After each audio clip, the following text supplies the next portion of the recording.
இங்க சிவானி பாப்பாக்கு ஏதோ ஆயிரும்ன்ற பயத்திலே இங்க பவானியுமே மயக்கம் போட்டு விழுந்துடுறாங்க. இத பார்த்தோன்னா சந்திரசேகர், ஜெயா அது மட்டும் இல்லாம, இங்க வெண்ணிலா, பிரீத்தி இவங்க எல்லாமே ரொம்பவே துடிச்சு போயிடுறாங்க. சொல்லப்போனா இங்க கெட்டவங்களா இருக்கிற எல்லாருமே இங்க சிவானி பாப்பா காணாம போனதுக்கப்புறம் ரொம்பவே இடிஞ்சு போயிடுறாங்க.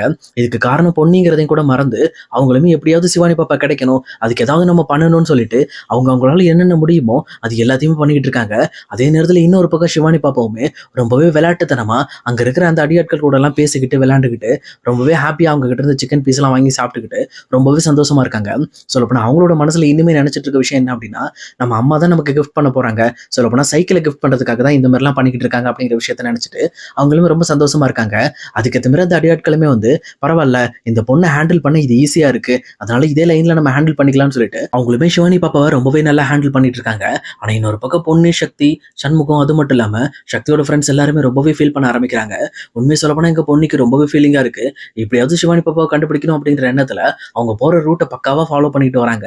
பட் இருந்தாலும் நம்ம ரொம்ப டிலே பண்ணிட்டு இருக்கோம், நம்மளால கொஞ்சம் லேட் ஆயிட்டு இருக்கு போல இருக்குன்னு நினைச்சிட்டு அவங்களுமே கொஞ்சம் கொஞ்சமா வருத்தப்பட ஆரம்பிக்கிறாங்க. அதே நேரத்துல காருக்குள்ள உட்காந்து அளவையும் ஆரம்பிக்கிறாங்க. இதை பார்த்த சக்தியுமே, இங்க பாரு பொண்ணி, தயவு செஞ்சு வருத்தப்படாத, எப்படியாவது நம்ம சிவானி பாப்பாவை கண்டுபிடிச்சிருவோம், நம்ம தான் கொஞ்சம் கொஞ்சமா நெருக்கிட்டு இருக்கோம்ல. அது மட்டும் இல்லாம ஒவ்வொரு டோல்கேட்லயும் நம்ம சிவானி பாப்பா போட்டோ அமைச்சு போலீஸ் மூலமா தேட வச்சிருக்கோம். அது மட்டும் இல்லாம அந்த கரெக்டா சில்வர் கலர் கார், அதாவது கிட்டத்தட்ட அந்த ஆஸ் கலர் காரு வேற எங்கேயாவது பார்த்தாங்க அப்படின்னா கண்டிப்பா எல்லா போலீஸ்காரங்களும் அந்த காரை பிடிச்சி விசாரிக்க ஆரம்பிச்சிருவாங்க.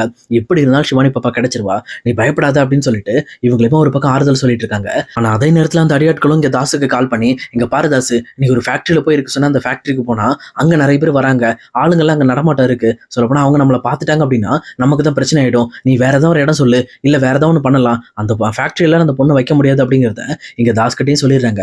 உடனே தாசுமே இருந்துகிட்டு, இதுக்கு மேல அந்த பொண்ணை நீங்க வேற எங்கேயும் வைக்க வேண்டாம், கார்ல நான் சொல்ற இடத்துக்கு கூட்டிட்டு போங்க, அங்க ஒருத்தர் இருப்பான், அவங்ககிட்ட போய் அந்த பொண்ணை கொடுத்துருங்க அப்படின்னு சொல்றாங்க. உடனே இது கேட்ட அந்த அடியாட்களுமே, அப்படின்னா எங்களுக்கு பேமெண்ட்லாம் கரெக்டா கொடுத்துருவே தாசி அப்படின்னு சொல்லி கேட்கிறப்போ, முதல்ல இந்த டீல் முடியட்டுறா, முடிஞ்சதுக்கு அப்புறம் உங்களுக்கு 3 பேருக்கு தர வேண்டிய பேமெண்ட் நான் கொடுத்துட்றேன் அப்படின்னு சொல்லிட்டு தாசுமே முடிவு பண்றாரு. அதுக்கேற்ற மாதிரி இங்க சிவானி பாப்பாவை கூட்டிட்டு கரெக்டா இன்னொரு இடத்துக்கு போறாங்க. அங்க போயிட்டு வித்தியாசமா ஒரு ஆள் இருக்காரு. சொல்லப்போனா லுங்கி கட்டிக்கிட்டு, அவருக்கும் இங்க ஒரு நீட்னஸ்க்கும் சம்மந்தமே இல்லாத மாதிரி ரொம்பவே ரகடா இருக்காரு. அவர்கிட்ட போயிட்டு இந்த சிவானி பாப்பா இறக்கி விட்டுட்டு, நீங்க தானே தாஸ் சொன்ன ஆளு, இதான் அந்த பொண்ணு அப்படின்னு சொல்லிட்டு சிவானி பாப்பாவை அந்த ஆள்கிட்ட ஒப்படைக்கிறாங்க. அதே நேரத்துல அந்த ஆளுமே ரொம்பவே ஹார்டா இருக்கிறதுனால சிவானி பாப்பா கையை வலிக்கிற மாதிரி பிடிச்சி இந்த பக்கம் இழுக்க ஆரம்பிக்கிறான். அதனால சிவானி பாப்பாவுமே, எனக்கு கை வலிக்குது, முதல்ல கை எடுங்க அப்படின்னு சொல்லிட்டு அந்த ஆள்கிட்டயுமே பேச ஆரம்பிக்கிறாங்க. ஆனா இதை கேட்டுட்டு இருக்க அவருமே ரொம்பவுமே கோவப்பட்டு சிவானி பாப்பாவை பலார்னு ஒரு ஆரம்பிச்சிடுறாங்க. அரைஞ்ச ஸ்பீட்ல சிவானி பாப்பாவுமே இங்க மயங்க போட்டு விழுந்துடுறாங்க. இதை பார்த்துட்டு இருக்க அந்த அடியாட்களுமே, யோ என்னையா பண்ணிக்கிட்டு இருக்க, அந்த பொண்ணு சும்மா தானே இருக்கு, சொல்ல போனா இவ்வளவு நேரம் நல்லா கோஆபரேட் பண்ணிட்டு இருந்துச்சு, சம்மந்தம் இல்லாம அந்த பொண்ணு கையை பிடிச்சி டைட் பண்ணிட்டு அந்த பொண்ணு அடிக்கிற, அது ஒரு குழந்தையா, என்னைய குழந்தைகிட்ட இப்படி நடந்துக்கிற அப்படின்னு சொல்லிட்டு இவங்களுமே கோவப்பட ஆரம்பிக்கிறாங்க.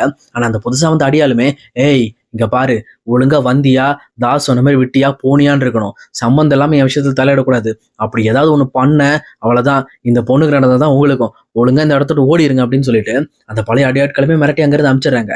அதே நேரத்துல இந்த சிவானி பாப்பாவையும் ஒத்த கையில பிடிச்சி தூக்கிக்கிட்டு அந்த அடியாலுமே டைரக்டா உள்ள போயிடுறாரு. இதை பார்த்தோன்னா அங்க அடியாட்களுக்கு ரொம்பவே ஃபீல் ஆகுது. சே, அந்த குழந்தைகிட்ட போய் இவன் எப்படி நடந்துக்கிறான் பாரு, அந்த குழந்தைய போய் அடிச்சுட்டானே, இப்படி இவெல்லாம் ஒழுங்கா அந்த குழந்தைக்கு மேல சாப்பாடு கொடுப்பானா, தாஸ் ஏன் இப்படி கிறுக்கனா இருக்கான், இவனை போய் வர வச்சிருக்கானே அப்படின்னு சொல்லிட்டு ரொம்பவுமே கோவப்பட்டுட்டு அந்த அடியாட்கள தலைவருமே வந்து டைரக்டா எங்க தாஸுக்கு கால் பண்றான். கால் பண்ணிட்டு இங்க நடந்த விஷயம் எல்லாத்தையுமே தாஸ் கிட்ட சொல்றான். உடனே தாசுமே ரொம்ப கோவப்பட்டு, நான் என்ன சொன்னனோ அதை மட்டும் செஞ்சுட்டு நீங்க கிளம்புங்க, நீங்க சம்பந்தம் இல்லாம அந்த பொண்ணு விஷயத்துல தலையிடாதீங்க, அந்த பணம் மட்டும் எங்க கைக்கு வந்ததுக்கு அப்புறம் அந்த பொண்ணை கொல்றதான் பிளான், அந்த பொண்ணை கொல்ல போறதே அவன் தான், சம்பந்தமே இல்லாம நீ எதுக்கு என்கிட்ட வந்து பேசிட்டு இருக்க அப்படின்னு சொல்லிட்டு எங்க தாசுமே அந்த அடியாட்கள்கிட்ட திட்டி அமைச்சிடுறான். இது கேட்டு அவங்களுமே ரொம்பவே பயப்பட ஆரம்பிக்கிறாங்க. டேய், இந்த மாதிரி தாஸ் சொன்னது கேட்டா ரொம்பவே பயமா இருக்கடா அப்படின்னு சொல்றாங்க. அப்ப பக்கத்துல இருக்க 2 பேரும், அவன் என்னடா பெரிய ஆளாடா, அவன் என்னடா சொன்னா சொல்ற அப்படின்னு சொல்லி கேட்கிறப்போ, அந்த பொண்ணை வச்சு அவங்க வீட்டுல பணம் வாங்கினதுக்கு அப்புறம் அந்த பொண்ணு கொல்றதா பேசிட்டு இருக்காங்கடா, ஏன்னா அந்த பொண்ணு எல்லாரோட முகத்தையும் பார்த்துருக்கு, அது மட்டும் இல்லாம அது வெளியில விட்டு ஆபத்து அப்படின்றதுனால அதை கொல்ற மாதிரி பிளான் வச்சிருக்காங்கடா அப்படின்னு சொல்றாங்க. இது கேட்டோன்னா மத்த 2 பேருக்குமே ரொம்பவே வந்து நெஞ்சமே நொறுங்கிருது. சொல்லப்போனா அந்த பொண்ணு எந்த அளவுக்கு நம்ம கிட்ட ஹாப்பியா விளையாண்டுகிட்டு இருந்தா, ஏதோ கடத்தி வச்சு காசை வாங்கிட்டு விட்டுலான்னு பார்த்தா அந்த பொண்ணு கொல்ற ஸ்டேஜுக்கு தாஸ் போயிட்டானா, இதை கண்டிப்பா விடக்கூடாது பாஸ், நம்ம எப்படியாவது அந்த பொண்ணை காப்பாற்றணும், இதுக்கு மேல அந்த பொண்ணை இவங்க கிட்ட விட்டு வைக்க கூடாது, நம்ம போலீஸ் ஸ்டேஷனுக்கே போனாலும் பரவாயில்ல, அந்த பொண்ணை எப்படியாவது காப்பாத்திரும் அப்படின்னு சொல்லிட்டு இவங்களுமே ஒரு வாக்குவாதம் போயிட்டு இருக்கு. இதை கேட்ட அந்த கிட்னாப்பர்ஸ் தலைவரும் அவரும் சரி ஓகேடா, நீங்க சொல்றது சரிதான்டா, எல்லாருக்கும் குடும்பம் குட்டின்னு இருக்குடா, நம்மளே பணத்துக்காக தானே இந்த விஷயத்த பண்றோம், அப்புறம் எதுக்காகடா இதை பண்ணணும் அப்படின்னு சொல்லி கேட்கிறப்போ, இங்க பாரு பஸ், பணம் எல்லாம் முக்கியம் தான், இல்லைன்னு நான் சொல்லல, பட் அதுக்காக ஒரு குழந்தையோட உயிரை இப்படி ஆபத்துல விடக்கூடாது, நம்ம தான் அந்த குழந்தையை காப்பாத்தி ஆகணும் அப்படின்னு சொல்லிட்டு இவங்களுமே ஒரு கடைசியா ஃபைனலா ஒரு முடிவுக்கு வராங்க. அதாவது இவங்க ஏற்கனவே விட்ட புது அடியாள்கிட்ட இருந்து அந்த குழந்தையை எப்படியாவது நம்ம காப்பாத்தி ஆகணும், இதுக்கு மேல தாஸ் கிட்ட அந்த குழந்தை கண்ட்ரோல் போகக்கூடாது, அது மட்டும் இல்லாம இதெல்லாம் பண்ணது தாஸ் அப்படிங்கிறத ஒத்துக்கிட்டு இவங்க ஜெயிலுக்குள்ள போறதுக்கும் தயாராயிட்டாங்க.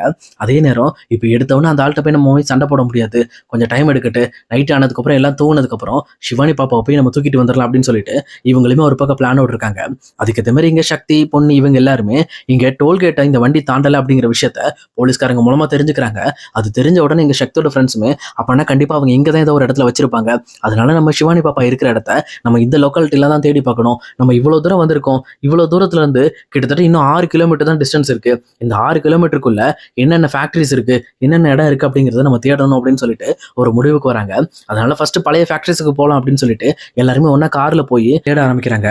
அப்போ பொண்ணுமே யதார்த்தமா இங்க வெளியில எட்டி பாக்குறப்போ எப்பவும் போல இங்க ஒரு பழைய ஃபேக்டரி ரொம்பவே டேமேஜ் ஆன மாதிரி இருக்கு. இதை பார்த்தோன்னு பொண்ணுமே ஒருவேளை இங்க இருக்கலாம், பேசாம இங்க போய் தேடி பார்ப்போம்னு சொல்லிட்டு அங்க போறாங்க. அங்க போனதுக்கு அப்புறம் தான் யாருமே இல்லைன்னு சொல்லி தெரிய வருது.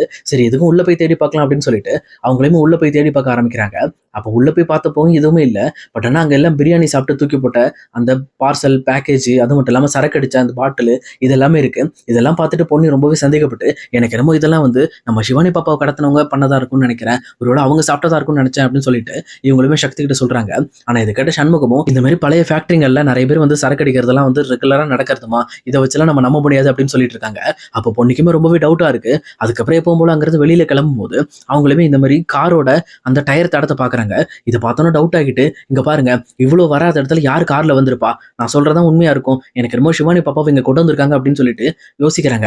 அதுக்கேற்ற மாதிரி அவங்களுமே அந்த காரோட லென்த் எல்லாம் வச்சு பாக்குறப்பதான் தெரிய வருது அது ஒரு ஆம்னி டயரோட கார் அப்படின்னு சொல்லிட்டு. சொல்லப்போனா ஏற்கனவே சிவானி பாப்பாவை கடத்தினது ஒரு ஆம்னி வேன் அப்படிங்கிறதையும் புரிஞ்சுக்கிட்டு அப்பனா அவங்க கண்டிப்பா இங்க வந்திருக்காங்க, இங்க வந்துட்டு வேற எங்க போயிருக்காங்க அப்படின்னு சொல்லிட்டு முடிவு எடுத்துக்கிறாங்க. அதுக்கப்புறம் சரி அப்ப டோல்கேட்டை தாண்டல அப்படின்னா அவங்க ரிட்டர்ன் ஊரை பார்த்து போயிருக்காங்க, அப்ப கண்டிப்பா அதுக்குள்ளதான் இருப்பாங்க அப்படிங்கிறதையும் புரிஞ்சுக்கிறாங்க. சரின்னு சொல்லிட்டு மறுபடியும் தேட ஆரம்பிக்கிறாங்க. ஆனா இன்னொரு பக்கம் இந்த புதுசா இருக்கிற அடியாளுமே எப்பவுமே சரக்கு அடிச்சுட்டு தூங்கினதுக்கு அப்புறம் இங்க சிவானி பாப்பாவுமே ஒரு இடத்துல கொண்டு போய் வச்சிருக்காங்க. ஆனா இதை பார்த்து பழைய அடியாட்கள் டைரக்டா அவருக்கு தெரியாம அந்த சிவானி பாப்பாவை நம்ம காப்பாத்திரலாம் அப்படின்னு சொல்லிட்டு அவங்களுமே அந்த வீட்டுக்குள்ள பூந்து அந்த சிவானி பாப்பாவுமே காப்பாத்திடுறாங்க. ஆனா காப்பாத்திட்டு வெளியில வர்றப்போ அந்த குண்டா இருக்கிறவரு மாட்டிக்கிறாரு. அப்ப கரெக்டா அந்த புது அடியாலும் எந்திரிச்சு, எதுக்குடா இங்க வந்தீங்க, சொல்ல போனா தாஸ் சொன்ன மாதிரி இந்த குழந்தைய ஒப்படைச்சதுக்கு அப்புறம் உங்களுக்கு என்னடா இங்க வேலை அப்படின்னு சொல்லி கேட்கிறப்போ, ஆமா நீ ஒரு ஆளுன்னு உங்ககிட்ட இந்த குழந்தைய விட்டுட்டு போகணுமா, நீயும் தாசும் சேர்ந்து அந்த குழந்தைய கொண்டுருவீங்களா, உங்க 2 பேரையும் நாங்க கொல்ல விட மாட்டோம் இந்த குழந்தைய, அதை விட முக்கியமா நீங்களாம் ஜெயிலுக்குள்ள போறீங்க, இப்ப பாரு அந்த குழந்தையோட போய் நான் பாரு ஸ்டேஷன்ல போய் நிக்க போறோம் அப்படின்னு சொல்லிட்டு அந்த குண்டா இருக்கிறவரும் ரொம்ப தெனாவட்டா பேசிட்டு இருக்காரு. இது கேட்ட எதிரில் இருக்கவரும் சும்மா ஓங்கி ஒரே அடிச்ச அடியில இந்த பக்கம் அந்த குண்டா இருக்கிற ஆளும் அப்படியே கீழே மயங்கி விழுந்துடுறாரு. இதை பார்த்தா மத்த 2 பேரும் நம்ம முதல்ல இந்த குழந்தையை காப்பாத்தி ஆகணும், நீ என்ன பண்றன்னா இந்த குழந்தை எடுத்துட்டு இங்கிருந்து கிளம்பு அப்படின்னு சொல்லிட்டு அந்த டிரைவரையும் ஒரே ஒரு அடியாலையும் அங்கிருந்து ஏத்தி விட்டுட்டு அந்த அடியாட்களோட தலைவரும் இவர்கிட்ட சண்டை போட ஆரம்பிக்கிறாங்க. சொல்ல போனா அவரையும் இவர் ஒரே அடிதான் அடிச்சாரு, 2 பேருமே மயங்கிட்டாங்க. இதுக்கு மேல இங்க இருக்கக்கூடாது அப்படின்னு புரிஞ்சுக்கிட்டு சிவானி பாப்பாவை கூட்டிட்டு அந்த பழைய அடியாலுமே டைரக்டா இங்க போலீஸ் ஸ்டேஷனை பார்த்து போயிட்டு இருக்காங்க. ஆனா அதை இன்னும் தடுக்கிறதுக்காக இந்த புதுசா இருக்கிற அடியாலுமே அவருமே தன்னோட பைக் எடுத்துட்டு, உங்களை விட மாட்டேன், ஒழுங்கா தாஸ் எனக்கு செய்ய கொடுத்த வேலையை செய்ய விடுங்க, அப்பதான் எனக்கு பணம் கிடைக்கும், இந்த மாதிரி என் வேலையில குறுக்க வராதீங்க அப்படின்னு சொல்லிட்டு ரொம்பவுமே கோபத்தோட கத்திக்கிட்டு அந்த அடியாட்களையுமே ஃபாலோ பண்ணி போயிட்டு இருக்காரு. ஆனா இன்னொரு பக்கம் அங்க சிவானி பாப்பா இன்னுமே கண்ணு முழிக்காம இருக்காங்க. அந்த அடியாட்கள் அடிச்சதுக்கு அப்புறம் இவங்களுமே இன்னுமே அன்கான்சியஸ் நிலையிலே இருக்காங்க.